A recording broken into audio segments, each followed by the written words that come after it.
Well, thank you also then to the Bali team for the invitation to talk about this, and thank you also to Ursula for that very interesting kind of oversight of this topic of EAP and EMI. And I've also been interestingly following the questions that have come up as well. Some really interesting things. I've got the easier task in many respects because when Mustafa first spoke to me about this, said really kind of bit of an overview of what we do here at Cambridge. So kind of a little bit of EAP in action, but picking up on what Ursula has mentioned in the first part today is kind of a little bit blurring the lines between kind of then EAP and EMI. But a couple of then practical kind of then insights from me and my experience working here at the institution in Cambridge. And the first one, and I'm not wanting this to be a negative start, but it is kind of an anecdotal kind of insight into the applicants that we see coming to Cambridge who have come through kind of EMI programs beforehand, so before coming to Cambridge as postgraduate students. And I've separated them there in a way, then looking at EMI, but also looking at TNE applicants as well. So the transnational education applicants who have been through then a degree program essentially kind of as part of mainly a UK institution that has an overseas campus. And as I note on the top of the slide, this is really anecdotal, but as you'll see in a moment, one of the areas that my section here at the university is involved in is admissions assessments. So I get to speak to a lot of applicants from all over the world before they come here. And I'm just seeing a couple of trends over the last couple of years with EMI and in particular TNE applicants that we're seeing come in. And one of those aspects is because quite often the overseas university may have then lower entrance requirements than what we have here at Cambridge, or in some cases we're seeing no English language entrance requirements at all, and yet then because the applicant has been through an EMI study or a TNE, we're expecting certain things to be seen in their abilities in both terms of English language and literacy that aren't necessarily there. So I say it's an assumption on our side, but it's probably something that to be aware of as we move forwards. Um, if there are instances where there are lower entrance requirements in terms of linguistic proficiency, what we tend to see is there's been kind of a veneer of academic literacy in their English, yet without the underpinning linguistic proficiency as well. And that's quite a challenge for the students when they come here because they then say, well, I've already been taught in English medium for 4 years. And then we're potentially putting them onto a pre-sessional program to really kind of build up their skill set so that then they can succeed in the postgraduate program they've applied for here. One of the other things, and this is something that's I've heard from quite a few applicants I've spoken to over this past year in particular, is seeing a disparity between their productive abilities when they're in their application to us. And then when I have a chat with them on Zoom to kind of understand what they're doing, why they're coming here, what they've been doing at their previous institution, finding that they're increasingly reporting, in particular in T&E contexts, that the language of instruction and discussion, whilst their written assessments may be in English, isn't their first language. Now, of course, there's going to be very good reasons for this, and there's translanguaging and all of these positive activities. But what we're seeing is then there's kind of a disparity in the abilities with some applicants coming in. And the final one on this is just kind of bringing that out to a wider topic, and I realise that's not the main focus of today, but looking at medium of instruction, so English is the medium of instruction, MOI, is leading to a few queries and kind of concerns for entrance into then, in particular, UK higher education, because if students have been through an EMI study prior to arrival, then some institutions are looking at that as a reason for waiving of the English language requirements. And of course, there's a very good reason for seeing that as an approach. But what we're seeing here is sometimes then some of the assumptions that we're making as to the ability range that the students will evidence coming is not always quite right. And this can also be kind of a lack of duty of care for the students coming in if we're not kind of getting that better sense of where they may need additional support when coming. I say that's just kind of I was trying to think when given the topic for this of where we're looking at from EMI, and that's kind of some of the anecdotal evidence that I'm seeing here at the university. But as I say, it is anecdotal, it is generalization, um, but it is important because not all EMI programs are equal. And it's kind of seeing where the strengths and weaknesses may be in order then so we can better support the students when they arrive. The main focus then that was kind of looking at is then kind of how we do this here, how we do EAP at Cambridge, on what we do. And a broad overview, kind of what my own section here and my team here at the university, what we look at. As I say, one of the key areas that's expanded over the time that I've been here, we're embedded into the administrative procedures for admissions assessments for a range across the university, predominantly for postgraduates, um, but sometimes also for undergraduate side. We do around about 1,500 assessments a year for entry to the university's various programs. But the core of what we do is what you see in the other three kind of circles on the screen in front of you. So as Ursula was mentioning, we kind of the big thing, the pre-sessionals, the in-sessional support, and of course bespoke support for either department or college, either as standalone, so they're kind of slotted into the program, or indeed also as embedded into those programs as well. So a bit of a mixture of both of those.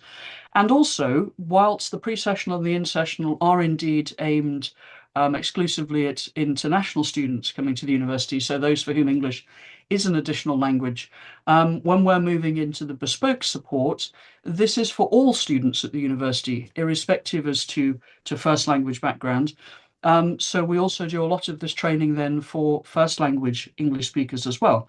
As Ursula noted, all of us have to learn how to do this. Just because English may be your first language doesn't necessarily mean you've got the necessary literacy skill set to succeed. A little bit of an overview then of what we do and how we do it. Here's a nice colourful graphic that our graphic designer once drew up to kind of show you what we do. So the admissions kind of part of the language condition. We have a lot of pre-arrival materials for students to kind of access prior to arriving at the university. Then, of course, then the main summer pre-sessional, going into in-sessional provision, bespoke provision for a range of different departments, and online materials that are available either pre-arrival or embedded into the programs that we do.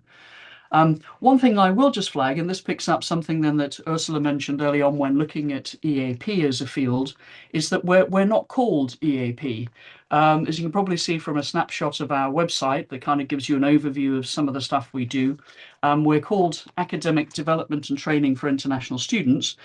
The reason largely being for what kind of Ursula was mentioned as EAP is often seen as a kind of a deficit model, focusing very much on the first word of that, so English for academic purposes, and increasingly heard from more so from students, but also sometimes from academics at the university of going, well, I've just been set this program because I need a language course. I need to improve my language. And equally then some kind of colleagues across the university going, well, no, but that's a language course to raise levels and things like this. And so several years ago, we underwent a kind of a rebranding. Basically, what we do is, of course, EAP, but we wanted to shift that focus somewhat onto the kind of the academic nature of it for more development and training for international students. Essentially, however, it is indeed EAP, just under a different title. So, but the area that I was just going to kind of look at as to how we kind of do this then here, I'm picking up on essentially the pre-sessional, mainly because it's fresh in my mind. Our pre-sessional finished last week. And as Ursula was saying, it is one of the mainstays of then EAP, certainly within the UK perspective. But also choosing this one as well, because it is really a focus period when we can really work with students in an intense environment without the pressures of their degree program, which of course is about to start in a couple of weeks' time. So like I'm sure many colleagues on the call whose universities have pre-sessional programs, this is a short program. As you see, this is 5.5 weeks. I will note it is exclusively for postgraduate applicants to the university. We occasionally have undergraduates on the program. but that is rare.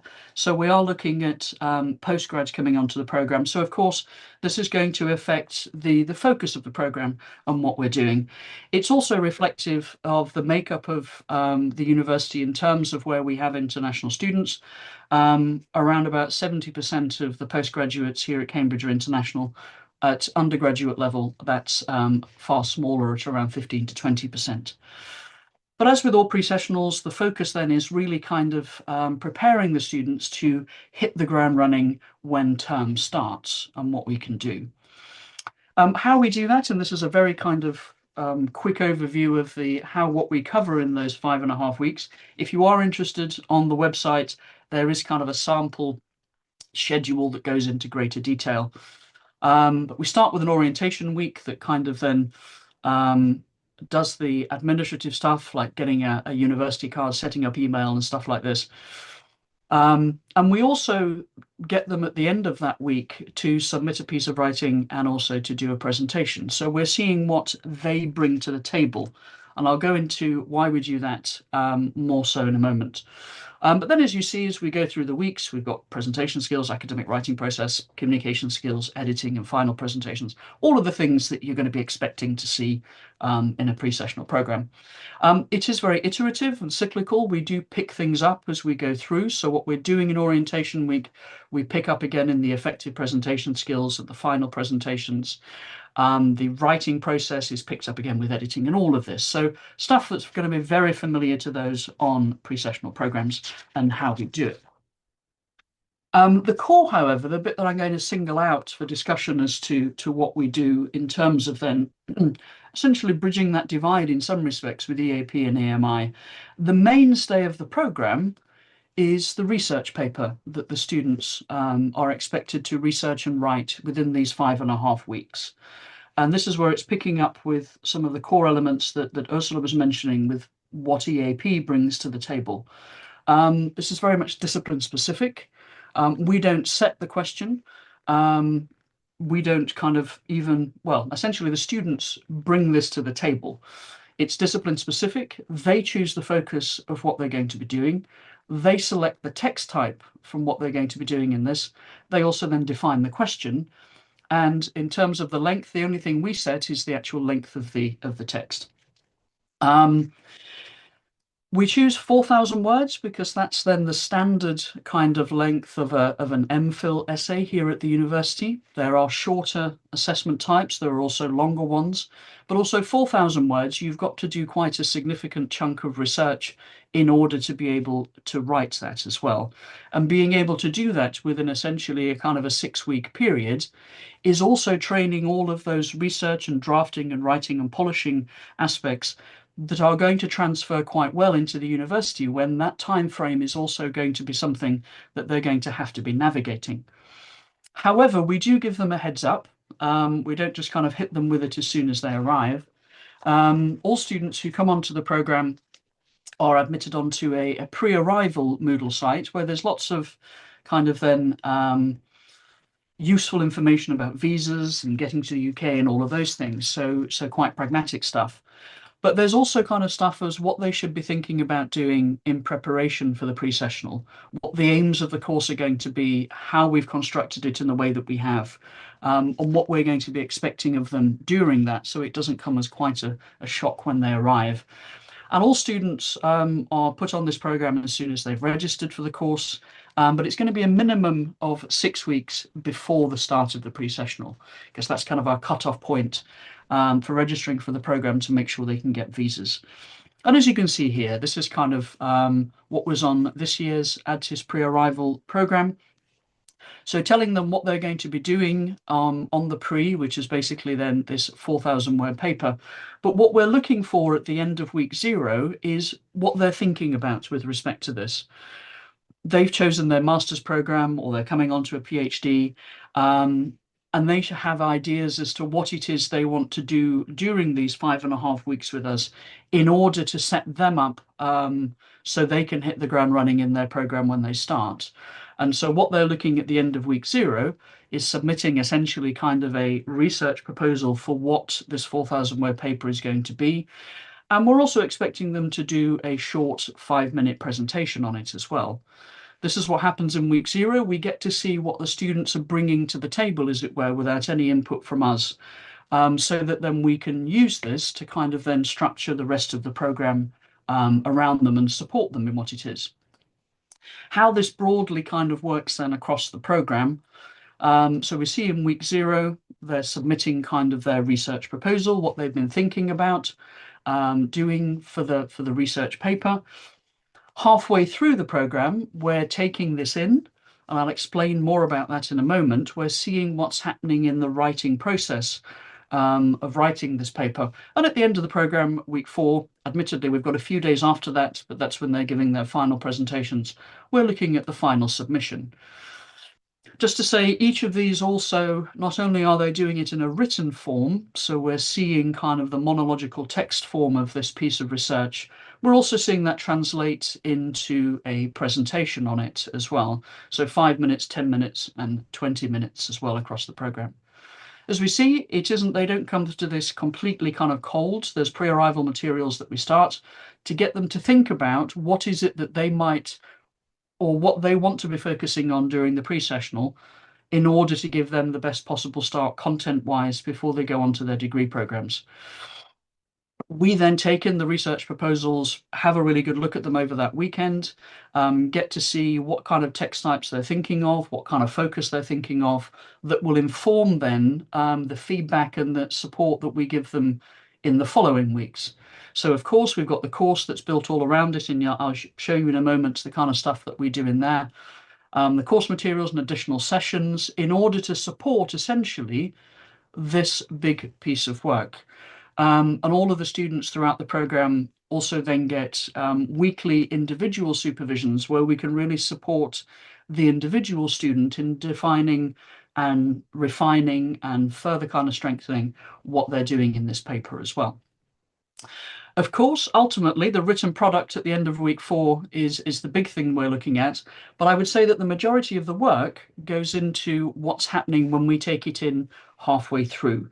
That's where I think we make the most difference. What we're looking at with this then, if I extrapolate this in a different way, as I say, it's all discipline specific, and this will very much depend on whether the student's coming into a postgraduate taught program, whether they're coming onto a postgraduate research program, or one of the professional programs, for example, the MBA. They then decide the text type or genre that they're going into. For this, very much depends on the program they're coming into. Quite often, if they're coming on to do a PhD, quite often it's a literature review, so doing some preparatory reading for what they're going to be doing onto in the first year. For others, it may be kind of a review article, so looking at, say, the pre-reading list that they've got for their program, or looking at some of the papers they'll be doing and where they might want to do some preparatory reading and research in that area. Or some of them are thinking ahead to what the dissertation is going to be at the end of the 1-year program as well.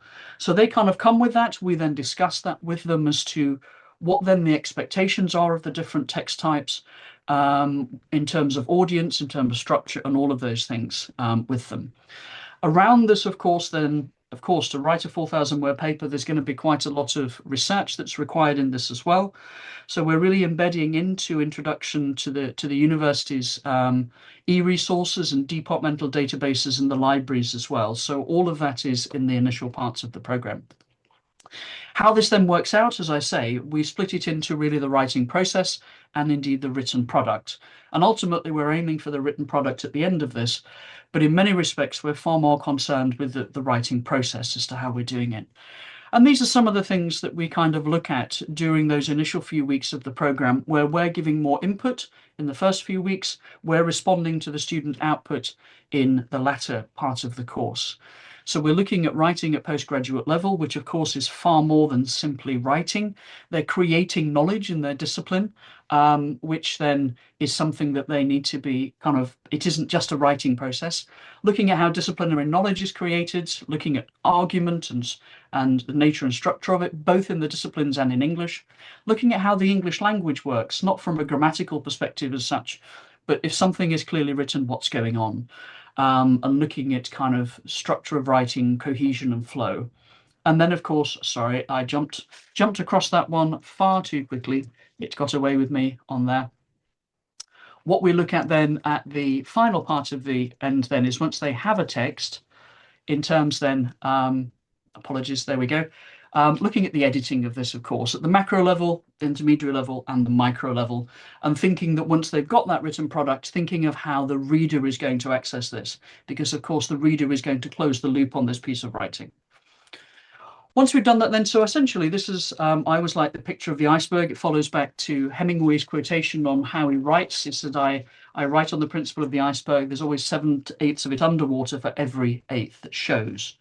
And essentially what we're asking the students then is to find their topic, fit that topic within their area, what they're doing, to draft this and then polish it. So we're looking at both the product and the process, but we're far more interested in that process aspect of it, because this is the bit that we usually don't see, but this is really where the hard work happens, where the students spending hours in front of their computers and all of that. This is why I say that the 2,000 word bit is the interesting bit, and this is where we see many of the issues come about. And if I had to kind of say, what are the key things that we see? These are the three things: intellectual rigor, or should I say lack of it, issues with structure, and rhetorical transfer. Intellectual rigor, completely understandable. If you're just doing an initial draft of something, it's not going to be as rigorous as a final product. This is pulling in from a survey I did across the university a few years ago with academics and postgrads as to what do you understand as the university criterion of clearly written. Interestingly, all the academics and postgrads agreed. It's really all about argument. But essentially, the academics and the postgrads disagreed then on what elements of arguments they were looking at. The postgrads really focused on logic. The academics were really focusing on intellectual rigor.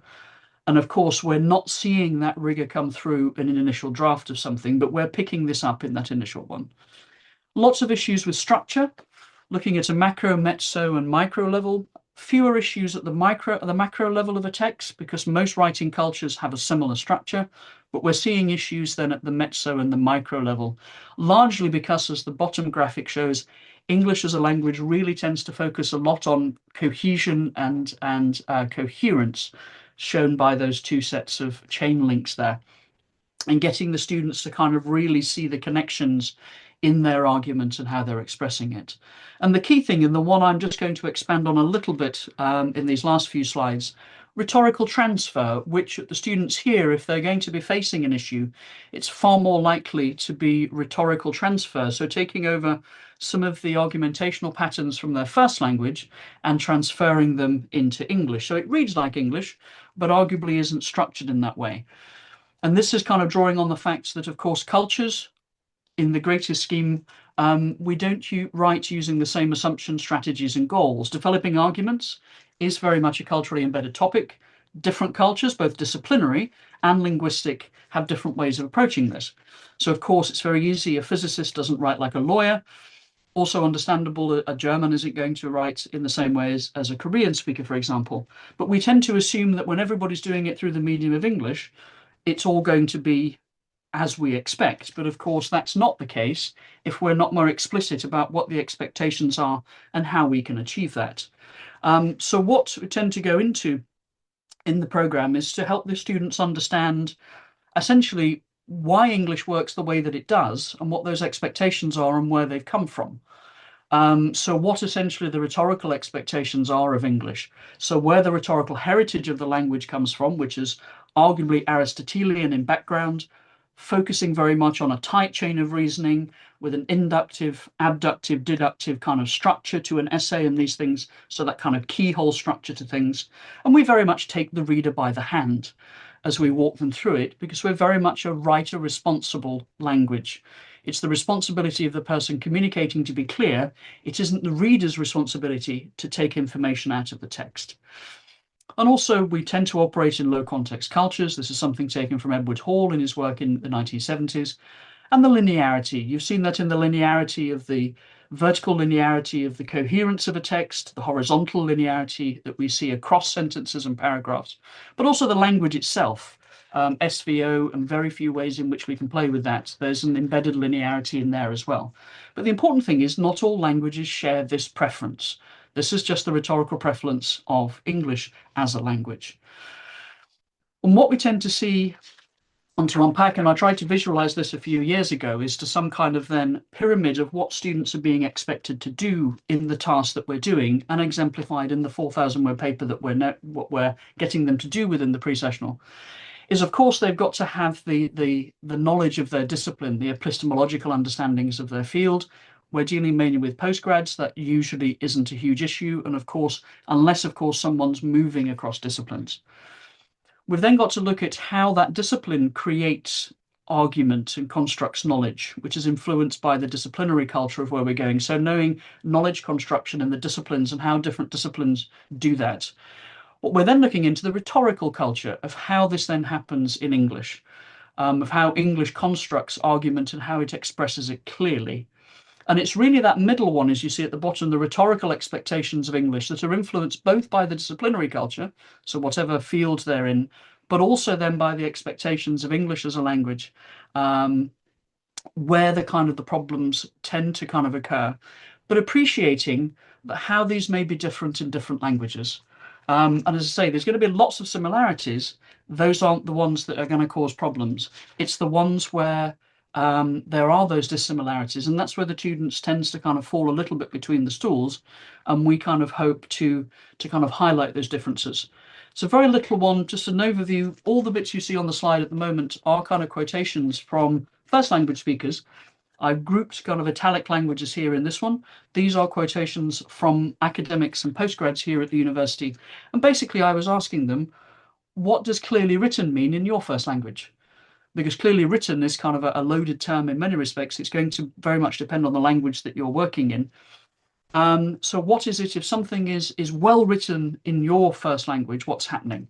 So here are some of the things we're getting from the italic group of languages, so French, Italian, Spanish, Portuguese. You need to show what you know. You can bring ideas out peripherally, pick them up later, tendency to digress. The argument develops as the paper does. Responsibility rests with the reader. So there's more responsibility and freedom for the reader to take information out of the text. Of course, the italic languages are inflected and English isn't. So you're going to have a greater complexity of sentences that's a lot harder to manage in English. More floral in style, less about crispness and concision, tendency to be wordy.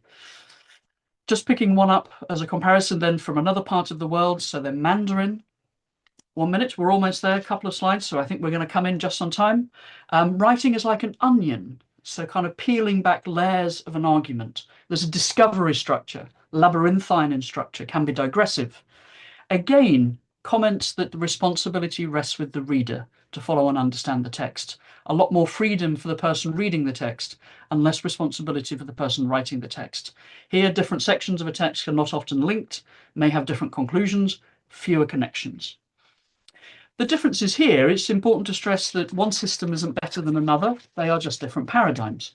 But of course, if you're moving between paradigms, which of course our international students will be, it's important to kind of show how this paradigm works and how it might be different to the first paradigm. And the one thing I'd highlighted in those examples of Italic and Mandarin, and these are just a couple of examples, is that difference between reader and writer responsibility. English tends to be, or should I say international English, tends to be more of a writer responsible language. If you're picking up any kind of then guides to academic writing or English writing, we tend to focus on clarity, cohesion, and coherence. It's all that structural element to it. You're guiding the reader through the argument at all stages. There's a greater responsibility on the person communicating to be clear. If the reader hasn't understood, it's generally assumed that it isn't because they haven't invested enough effort, it's because the writer hasn't been clear enough. So there's more responsibility for the person communicating. If you're coming from a cultural kind of rhetorical background where essentially it's more reader responsible, the reader is given a lot more freedom to do this. You can see what happens when we transfer these two things across. And more often than not, if our students here at the university are facing difficulties, it's that we're seeing rhetorical transfer effects from the first language, very rarely kind of linguistic aspects, but actually kind of then argumentational aspects. So coming then to the concluding comments on this, in many respects, context, of course, of this is all important. It depends on the context in which you're operating as to where this is important and to where the stress lies in that. But it is really to underscore, certainly here, and this is kind of bridging that kind of EAP, AMI divide in many respects. It isn't simply a case of academic language and literacy, but we're really looking about how the tools work, and language very much is the tool for the students to be able to kind of communicate their research. Because ultimately, the content, so the research, is the most important aspect. Therefore, the writing is simply the means of communicating this. And if we do this really well, as I've tried to capture in the graphic there, the reader isn't aware of the writing because they can readily access the content. In fact, we only tend to comment on language or the writing when it's an impediment to accessing that content. And so what we have a duty of care of HEIs then is really to give the students the right tools to be able to do this. I know there's kind of a range of scholars who go that we kind of have to expect more of a rougher ride if the student is reusing English as an L2. And of course, we do in some respects for that. But I would say ultimately we also have a greater duty of care to teach it better, to actually give the students the necessary kind of tools and insights in order to be able to do this. And this is for everyone because academic language isn't anybody's first language. And this is something we have then the responsibility, not only for these students, but for all students at the university, of course, as well. And I think I've probably gone over that extra minute, but hopefully not too far. So I will close that and hopefully just be there.